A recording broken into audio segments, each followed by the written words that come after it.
Hello दोस्तों, सभी लोगों को गुड इवनिंग। कैसे हो सभी लोग? बढ़िया, एकदम मस्त। और आशा करते हैं सभी लोग स्वस्थ भी होंगे। देखो दोस्तों, हमें ग्रुप डी एग्जाम की कब से एग्जाम डेट का कब से हम लोग इंतजार कर रहे थे, तो उसका आज जाके फाइनल एग्जाम डेट आ गई है और उसका इंतजार समाप्त हुआ है।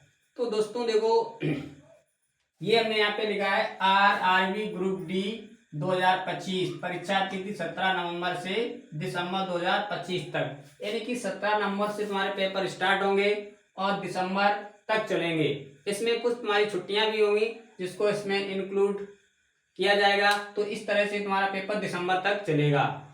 तो देखो दोस्तों, अब यहाँ पे जो बच्चे तैयारी कर रहे थे उनके लिए बहुत अच्छा मौका है। कैसे मौका है कि यहाँ पे जैसे अभी तुम्हारा एनटीपीसी का जो एग्जाम हुआ था उसमें डेट दे दी थी और सिर्फ 15 दिन पहले बचा था। इसमें जो भी स्टूडेंट हैं उनके लिए बहुत अच्छा मौका है। अब तुम लोग कहोगे कैसे मौका है कि कम तुम्हें पूरा 2.5 महीना इसमें मिल रहा है। इसमें तुम्हें कितने दिन मिल रहे हैं? लगभग में 70 से 75 दिन मिल रहे हैं। इतने दिन में जो बच्चा अपनी तैयारी में लगा हुआ था, वो 70 से 75 दिन में बहुत अच्छे से और प्रिपेयर अपने आप को कर सकता है और एग्जाम में बैठकर पेपर को क्वालिफाई कर सकता। अब जो तुम्हारे पास 70 से 75 दिन बचे हैं वही बच्चा एग्जाम क्वालिफाई कर पाएगा जो यहाँ पे अपनी एक प्रॉपर तरीके से तैयारी को करेगा। प्रॉपर तरीके का मतलब यहाँ पे है कि एक अपने विधिवत तरीके से करेगा। कैसे? विधिवत तरीके से।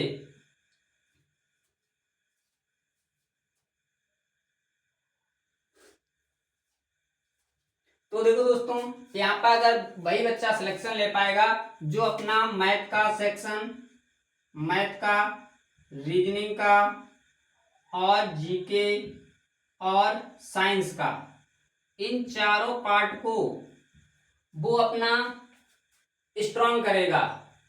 जब तक ये चारों पार्ट उसके स्ट्रांग नहीं होंगे ग्रुप डी में कभी सिलेक्शन हो ही नहीं सकता है। तो इसलिए जो बच्चा मैथ में जो 25 तुम्हारे क्वेश्चन आते हैं, रीजनिंग में तुम्हारे 25 क्वेश्चन आते हैं, जीके में तुम्हारे 25 क्वेश्चन आते हैं, साइंस में तुम्हारे 25 क्वेश्चन आते हैं। तो इन मैथ में जो बच्चा स्कोर कम से कम 22 से 23 क्वेश्चन करके आएगा, ऐसे ही रीजनिंग में 22 से 23 जो स्कोर मार के आएगा, और बच्चा तुम्हारे पास जीके में कम से कम 10 क्वेश्चन लगा के आएगा और साइंस में 15 क्वेश्चन जो लगा के स्टूडेंट आएगा। अब टोटल यहाँ पे हमने जोड़ा कितना हुआ?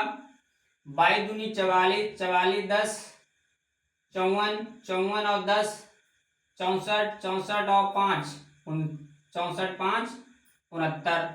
कितना स्कोर हुआ? 79।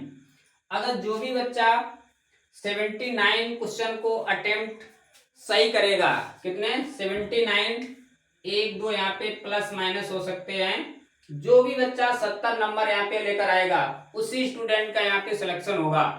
क्यों? क्योंकि उसका रीजन भी है। अगर कोई स्टूडेंट ये सोचता है कि मेरा 60 में सिलेक्शन हो जाएगा, 65 में सिलेक्शन हो जाएगा, ये रियलिटी है कि 60-65 वाला समय चला गया। यहाँ पे 60-65 से कोई सिलेक्शन होने वाला नहीं है। अब तुम कहोगे क्यों नहीं होने वाला? पिछली बार तो 60 में हुआ था। पिछली बार जो वैकेंसी थी वो कितनी दोस्तों थी? पिछली बार वैकेंसी थी 1,03,000। कितनी थी? 1,03,000 वैकेंसी थी। तब जाके तुम्हारे 60 पे 65 पे सिलेक्शन जाके हुए थे। और इस बार वैकेंसी कितनी है? सिर्फ और सिर्फ 32,000 है। कितनी? 32,000 है। तो 32 यानी कि इसका 3 गुना तो वैकेंसी कम हो गई है। तो अगर वैकेंसी 3 गुना कम हो गई तो मेरिट आप यकीन मानिए 100% कम से कम 8 से 10 नंबर तुम्हारी मेरिट बढ़ जाएगी। तो वही मैंने बता दिया, जो 60 वाली थी वो तुम्हारी 69 प्लस माइनस 2 क्वेश्चन तुम्हारे यहाँ पे हो सकते हैं। आप मान के चलिए कि अगर आपने 70 क्वेश्चन काट पीट के आपके नंबर बन रहे हैं तो तुम्हारा सिलेक्शन होगा। अगर इससे कम तुम्हारे नंबर आ रहे हैं तो सिलेक्शन तुम्हारा असंभव है। तो इसलिए तुम्हें अब अपनी तैयारी करनी है कैसे, कि जब तुम मैथ में तुम्हें सिर्फ क्या करना है, जो बोर्ड चैप्टर तुम्हें पढ़ने हैं, जहाँ पे तुम्हें प्रॉब्लम हो रही है, जहाँ पे तुम्हें समस्या क्रिएट हो रही है, तो उस समस्या को तुम्हें हल निकालना है, उस समस्या का तुम्हें हल ढूंढना है। ऐसे ही रीजनिंग में हो सकता है कि तुम्हारे कोई एक दो चैप्टर ऐसे वीक हो, तो उन वीक को मुझे स्ट्रॉन्ग बनाना है। ठीक है, बचा तुम्हारे पास जीके।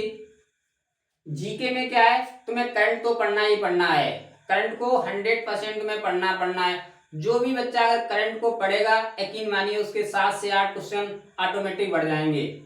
और बचा तुम्हारे पास साइंस।